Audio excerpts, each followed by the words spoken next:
Hi everyone, it's Laura here and welcome back to my YouTube channel. Today I'm really excited to be back for the Save the Crafty YouTuber video hop.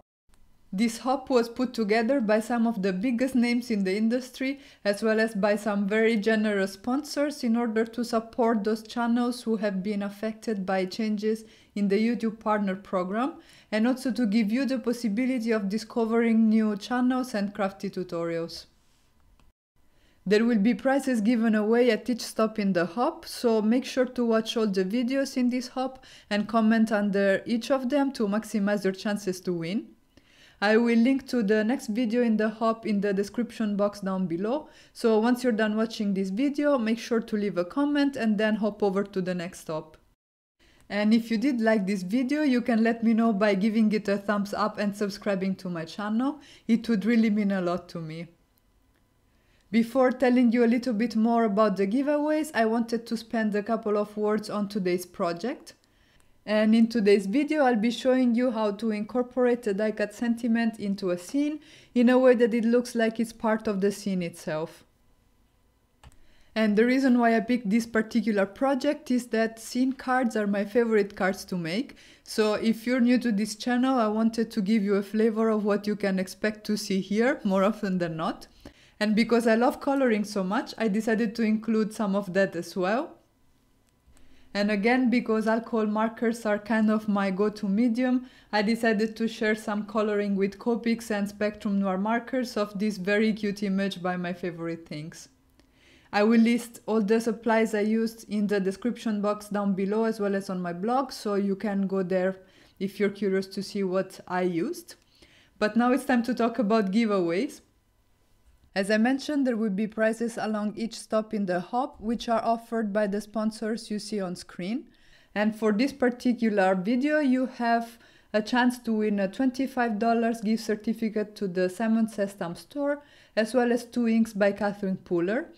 All you have to do is to leave a comment down below, and please let me know whether you live in the US or you are international, because shipping for the Catherine Puller inks is only available within the US.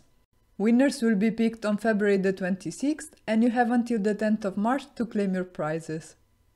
And now that you know everything about the giveaways, we can go back to the card. I am ink blending some distress inks in Tumbled Glass and Salty Ocean on a piece of Bristol Smooth cardstock by Strathmore to create my sky. And I'll also be creating a grassy hue by using a dye by Fawn and again distress inks in Twisted Citron and Mawed.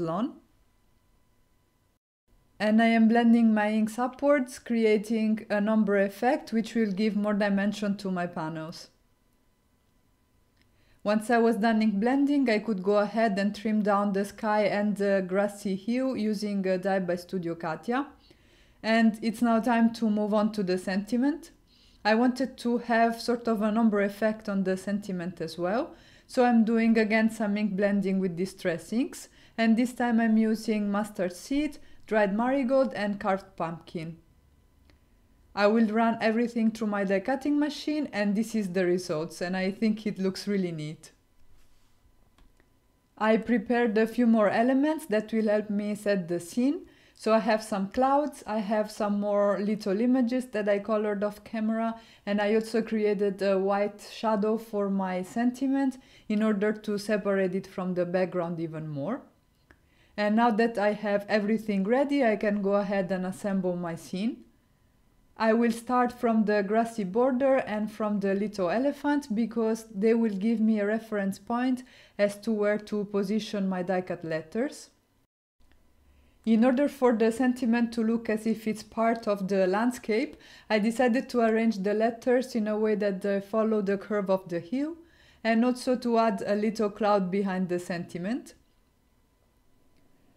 I am marking the position of the letters on my card using a pencil, and now I can go ahead and adhere them one by one.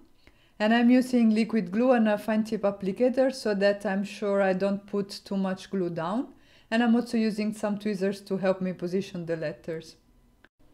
The little images that I'm adding right now will not only serve as accents, but will also help me drive the eye of the viewer towards the sentiment and make it look like it's part of the scene. And to finish off everything, I'm adding a little bit of sparkle and a little bit of white highlights. And the sentiment on the inside of my card is my shout out to Justine and to all the other YouTubers and the companies that decided to organize and join this video hop in order to support channels like mine. The world does need more you. And that's it for today. Don't forget to comment below to enter the giveaway and to follow the link in the description box to hop over to the next stop in the hop. If you did like this video, please give it a thumbs up and subscribe to my channel, and I hope you guys will join me for the next one. Ciao!